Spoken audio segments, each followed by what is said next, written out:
దావోస్కి వెళ్ళి ఏం చేస్తున్నారు? అసలు మీకు పరిశ్రమ అంటే ఏందో తెలియదు. మీకు జగన్మోహన్ రెడ్డి గారు ముఖ్యమంత్రిగా ఉన్నప్పుడు పరిశ్రమలు ఏందో తెలుసా? చేపలు, కోడ్లు, ఇవి అవి పీతలు, ఇంకా రాయలసీమలు అవి కూడా ఉండవు. 3 రాజధాని పేరు మీద మీరు విడగొట్టడము, చెడగొట్టడము, కూల్చివేయడాలు ఇవి తప్ప మీ ప్రభుత్వంలో ఏమైనా చేసినారా?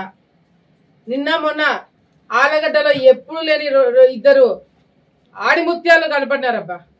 ఇన్ని రోజులు కనపడలా వైసీపీ ఆడిముత్యాలు. ఒకరి ఇంట్లో ప్రెస్ మీట్ పెడతాడు, ఇంకోటి ఇంట్లో ప్రెస్ మీట్ పెడతాడు. ఎవడు ముందు పెట్టాలని వాళ్ళు కొట్లాడుకుంటున్నారు. మీరు చంద్రబాబు నాయుడు గారి గురించి, పవన్ కళ్యాణ్ గారి గురించి, ప్రభుత్వం చేసే కార్యక్రమాల గురించి, అభివృద్ధి గురించి మాట్లాడే అర్హత కూడా మీకు లేదు. మీరు డిబేట్లకు వస్తారా? డిబేట్లకు వచ్చే మొక్కలనా మీవి? ఆలగడ్డలో అవినీతి జరుగుతుందంట, అక్రమాలు జరుగుతున్నాయంట. గతంలో ఎమ్మెల్యేగా పనిచేసిన వాళ్ళ అమ్మ అంగన్వాడీ సెంటర్లలో గుడ్లు తీసుకున్నారు, పాలు తీసుకున్నారు, పశువులకైతే మేత తీసుకున్నారు. మీరు అవినీతి గురించి మాట్లాడుతున్నారా? సిగ్గుచేటు. డిబేట్ అని చెప్పి చాలా ఉత్సాహంగా ఉన్నారు కదా.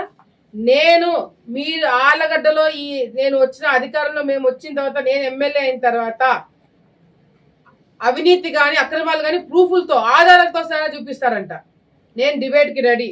రేపు సాయంత్రము ఎవరైతే డిబేట్ కావాలని చెప్పి మొత్తుకుంటున్నారో అదే వైసీపీ నాయకులకి నేను హెచ్చరిస్తున్నాను. రేపు సాయంత్రము ఎవడైతే ప్రెస్ మీట్ పెట్టి డిబేట్కి రెడీ అన్నారో వాడింట్లోనే నేను డిబేట్కి వస్తున్నాను.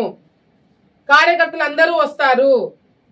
నిజంగంటే నీకు చిత్తశుద్ధి ఉంటే, నిజంగంటే నీ మాట మీద నువ్వు ఉండగలుగుతుంటే, వైసీపీ అందరికీ చెప్తున్నా, ఆడొక్కడికే కాదు, ఎమ్మెల్యేతో సహా ఎవరైతే అవినీతి జరుగుతుంది, ఎమ్మెల్యేలు చాలా అక్రమాలు చేస్తున్నారని చెప్పి మాట్లాడుతున్నారో నేను డిబేట్కి రెడీ.